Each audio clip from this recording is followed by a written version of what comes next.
Good afternoon बच्चों। आज आपको बीए भाग 3 की कक्षा में प्राचीन इतिहास के अंतर्गत इजियन सभ्यता की बौद्धिक उपलब्धियों के विषय में वो बताया जाएगा। तो जैसे बौद्धिक उपलब्धियों से यहाँ कहने का तात्पर्य है कि जो है उनकी जो बौद्धिक मीन्स जैसे उनकी लिपि के बारे में, उनके वैज्ञानिक प्रगति के बारे में, साहित्य के बारे में, तो इनके बारे में जो है वो आपको बताया जाएगा। तो बौद्धिक उपलब्धियों के अंतर्गत सबसे पहले हम लिपि की चर्चा करते हैं। तो लिपि कला जो है वह इजियनों की एक प्रमुख बौद्धिक उपलब्धि कही जा सकती है।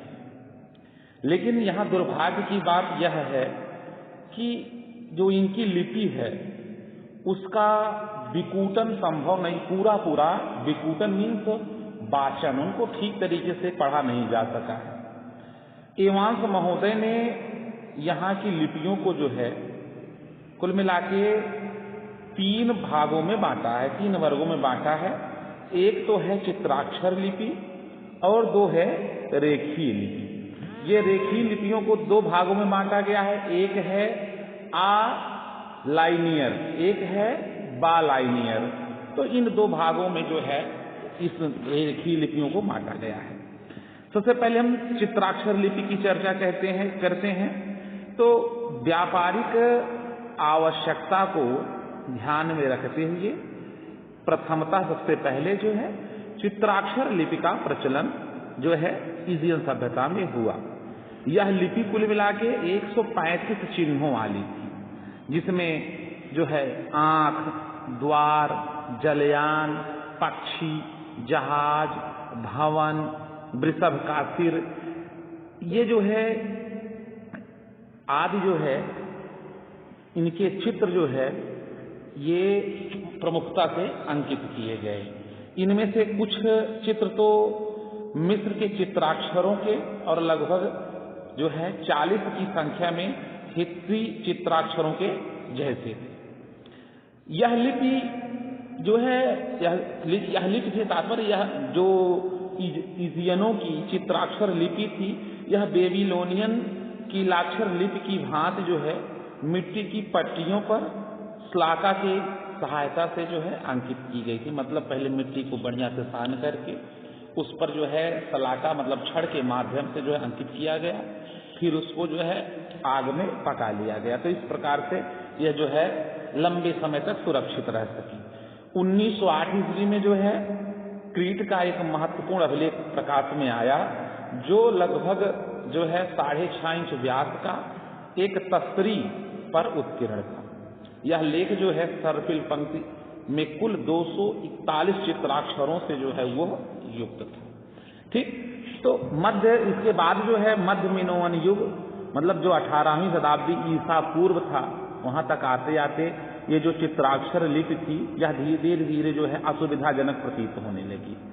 और इस असुविधा से निपटने के लिए जो है क्रीट निवासियों ने रेखीय प्रतीकों को भावाभिव्यक्ति का माध्यम बनाया और एक नई लिपि बनाई जिसको हम लाइनियर ए, जिसे आप आ लाइनियर भी कह सकते हैं, इस लिपि का जो है आविष्कार किया। बिल ड्यूडेंट महोदय ने जो है लाइनियर ए लिपि पर अपना मत व्यक्त करते हुए कहते हैं कि इस लिपि का विकास जो है वह चित्राक्षर लिपि को सरलीकृत करके जो है किया गया।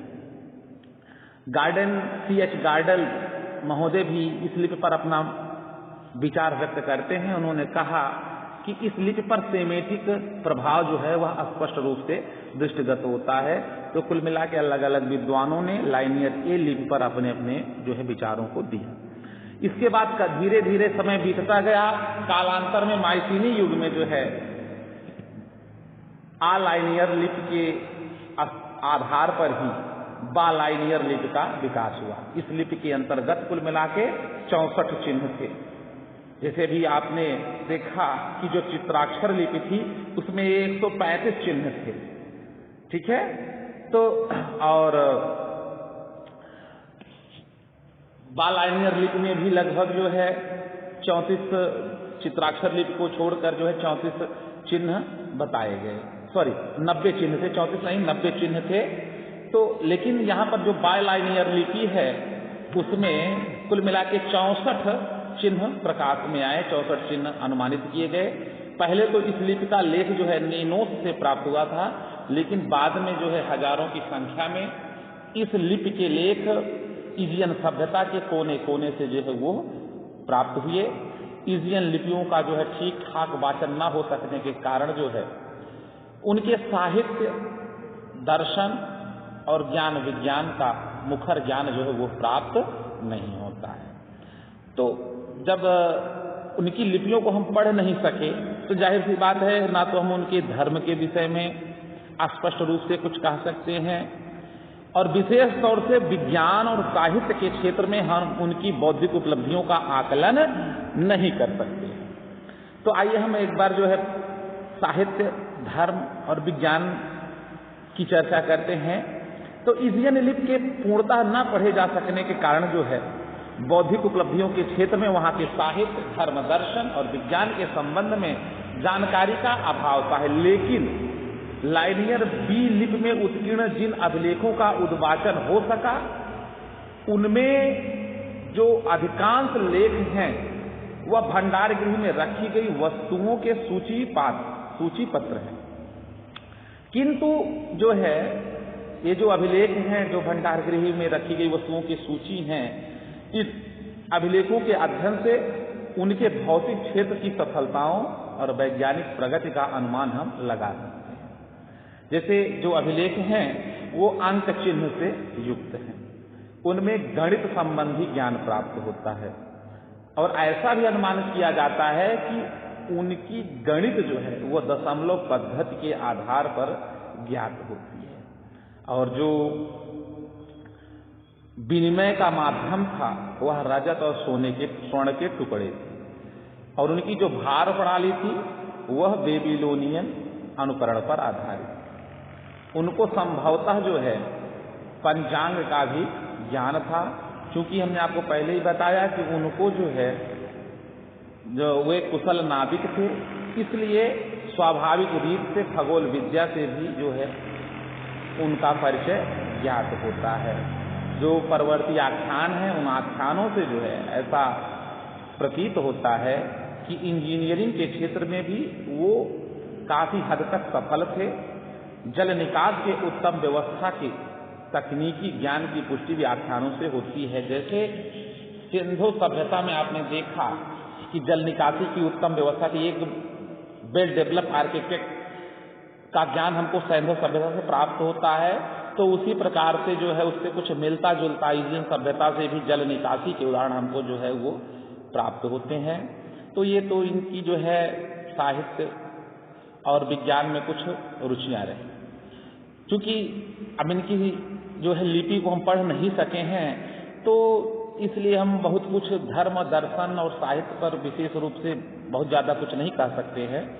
लेकिन फिर भी जो कुछ भी ज्ञात है उसके आधार पर आप सारांश में कह सकते हैं कि उनको गणित में दशमलव पद्धति का ज्ञान था, वस्तु विनिमय में स्वर्ण और रजत के टुकड़ों का प्रयोग करते थे और पंचांग का भी काफी हद तक, पंचांग के साथ साथ इंजीनियरिंग और खगोल विद्या की भी जानकारी ये प्रतीत होती है। तो ये तो इनका धर्म, साहित्य और विज्ञान हुआ। अब आगे हम चर्चा करेंगे कि इनका हम इस सभ्यता का महत्व क्या है। जैसे सिंधु सभ्यता का जो महत्व जो है वैदिक सभ्यता के लिए जो है बताया जाता है, कहने का तात्पर्य कि सिंधु सभ्यता का जो महत्वपूर्ण संबंध वैदिक सभ्यता के साथ दिखाई देता है वही संबंध जो है इजियन सभ्यता का यूनानी सभ्यता के साथ दृष्टिगत होता है।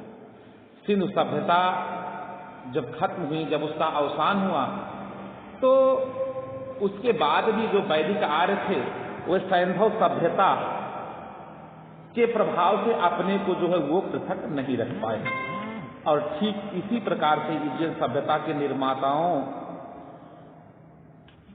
का जब अंत हुआ तो उसके बाद जो नई सभ्यता आई उस स्थान पर यूनानी सभ्यता, तो यूनानी सभ्यता उसके प्रभाव से अछूती नहीं।